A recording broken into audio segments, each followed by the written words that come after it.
Hello everyone, welcome back. In this video, I will show you how to create a database in phpMyAdmin using XAMPP for WordPress, step by step. Let's begin.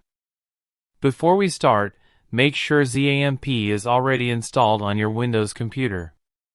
Now, step 1, start XAMPP. Open the XAMPP control panel. Click on the Start button next to Apache.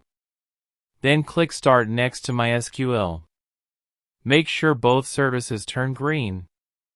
If they are green, it means your local server and database server are running properly. Now we will open phpMyAdmin. Open your web browser. In the address bar, type localhost. Press Enter. From the top menu select MyAdmin. This will open phpMyAdmin, which is the web-based interface used to manage MySQL databases in XAMPP. Now look at the left side panel. You will see a list of existing databases. To create a new database for WordPress, click on the New option at the top left. After clicking New, you will see a field that says Database Name. Click inside the database name field. Now type a name for your WordPress database. For example, WordPress_DB. Now click the Create button. Wait a moment.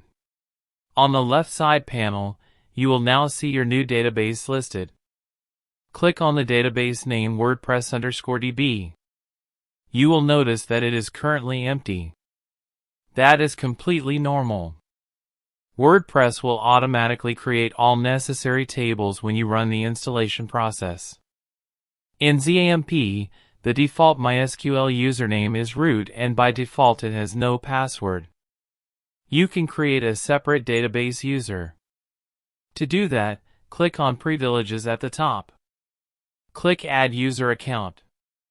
Enter. Username, WP_user. Hostname, select local. Password, set a password if you want. Scroll down to Database for User. Select Grant all privileges on database WordPress_DB. Then click Go.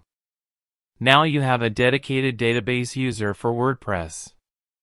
However, for beginners, using the default root user without a password is completely fine for local development. Now your database setup is complete. Thank you for watching. I will see you in the next video.